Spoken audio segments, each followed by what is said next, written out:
Want to dial for Donald Trump? First, sign this legal form.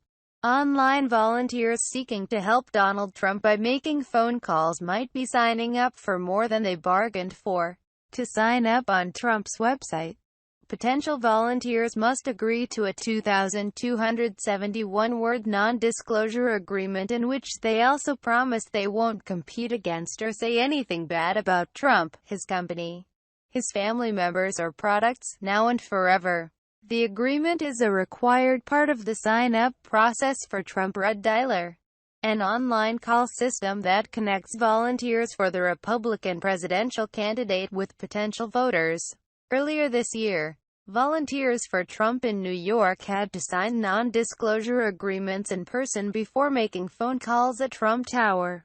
But the website requirement is the first indication that online volunteers must also sign the form, even if they'll never meet a Trump family member, attend a Trump rally, meet a campaign staffer in person or step inside a Trump campaign office.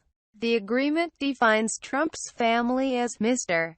Trump's spouse, and then individually names his children, including his 10-year-old son Barron, while generally referencing Trump's siblings and nieces and nephews, as well as his children's spouses and children.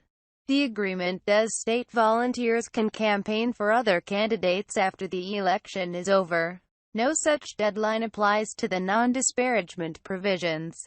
The agreement seems very similar or identical to a Trump non-disclosure agreement described by the Associated Press in June. Trump is known for requiring those in his businesses and campaign to sign the agreements, up to and including senior advisors. He has sued associates over similar contracts, including his ex-wife Ivana in 1992. He settled with her a year later. But requiring an online volunteer to sign such a document is a requirement unique to the Trump campaign. The campaign website for his rival, Democrat Hillary Clinton, requires no agreement for online volunteers to sign up and make phone calls.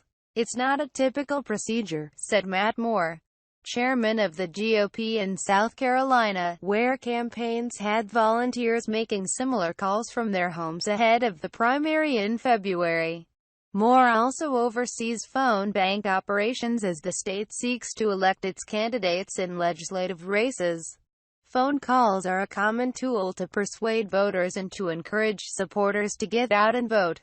While presidential campaigns still have volunteers meet at phone bank locations, both the Clinton and now Trump campaign have an online dialer system to which volunteers can get call information and scripts to read so they can make calls from anywhere. We are most concerned about private information not being shared publicly and maintaining database security. So we do at times require volunteers or volunteer leaders to sign agreements to that effect, said Moore. But nothing like the non-disparagement clause. With the hack at the DNC, we have stepped up our game considerably, he said. The Cincinnati Enquirer noticed the requirement after the call website was promoted to Ohio volunteers via a Tuesday afternoon campaign email. Trump plans to speak at the American Legion convention in Cincinnati Wednesday morning and later travel to a rally in Wilmington. Clinton is beating Trump in swing state Ohio by 3.8 points in the latest Real Clear Politics aggregate of recent polls, 44.8% to 41%.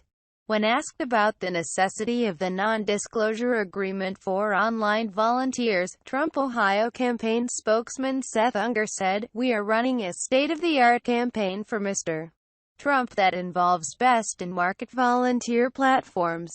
And it is attracting thousands of volunteers who are tired of the same old Washington corruption and backroom deals and are securing votes for a change in November." Moore said he hasn't heard any complaints about the non-disclosure agreement from state GOP chairs elsewhere in the country. Donald Trump supporters are very passionate. I don't imagine that it would discourage them, much if any at all, he said.